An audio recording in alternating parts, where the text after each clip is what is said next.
Hey, welcome to Integrative Preparedness. I'm Steve Smith. We talk a lot about the world going to the Dickens, right? Everything sliding downhill, the mess around us.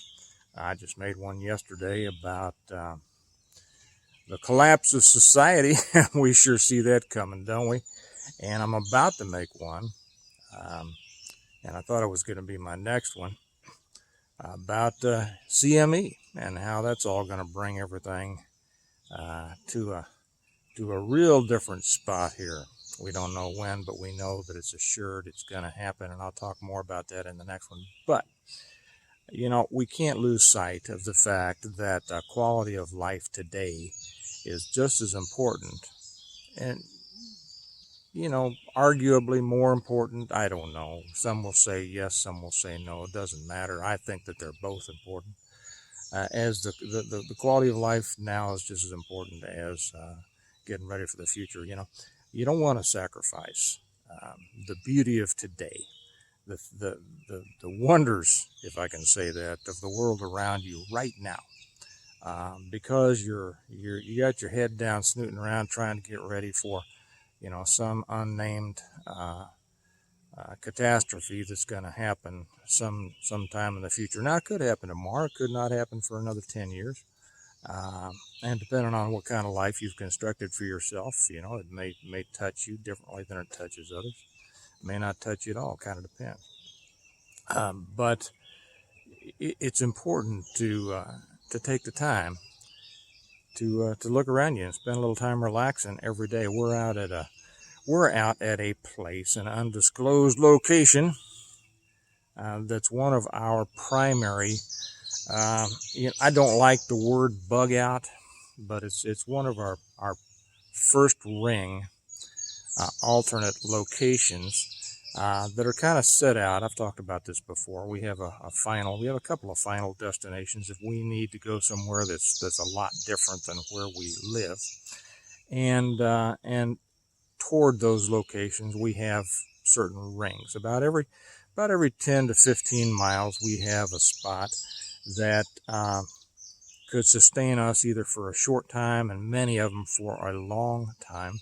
We're at our one of our first ring locations right now, just having a good time walking around, walking the trails. It's a very secluded. It's not that far from where we live, um, but it's very secluded, and it's a place that most people would not come if everything fell apart. They wouldn't think about it. Some would, I'm sure, and when that happens, then you either make friends or you deal with it or whatever.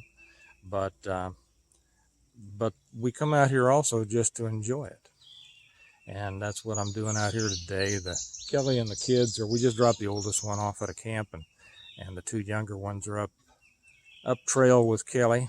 We're just having a nice time walking through the woods and walking through the fields and throwing rocks in a creek and looking at the plants and identifying plants and things like that. And of course, to the kids, it's just fun. To me, it's fun. Just spending time with them and relaxing. But it's like everything that I do. It's kind of a dual purpose. In the back of my mind, I'm just taking a look at what are the water levels. Is it still good? And it's still good around here. There's plenty of water. Um, Kind of just seeing if anything's changed since the last time I've been out here, and it hasn't. But anyway, I'm gonna head on up and catch them.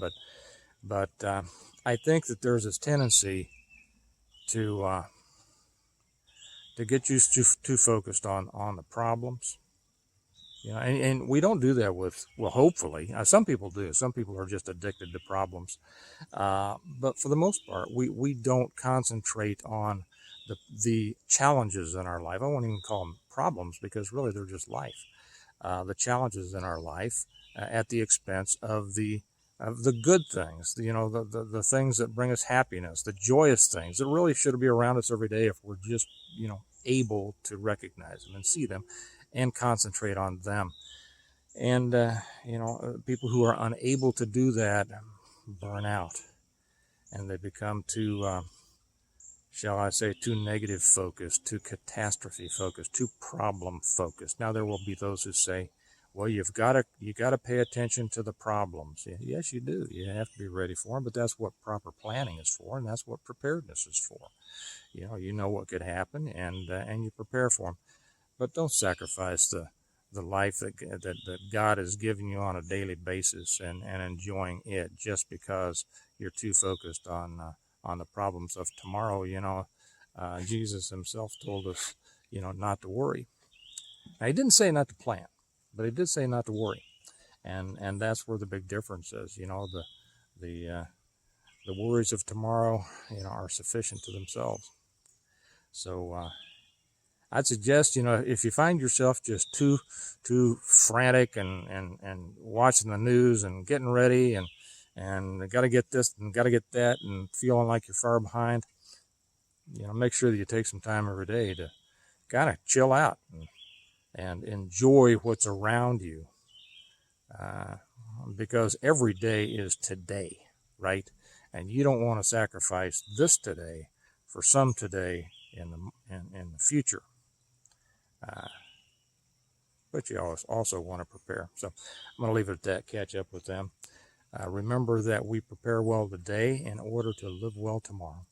And some of that preparation is just making sure that you keep your head right and keep a good balance about you, and keep a good healthy dose of enjoyment of life, because that's what God put you here for.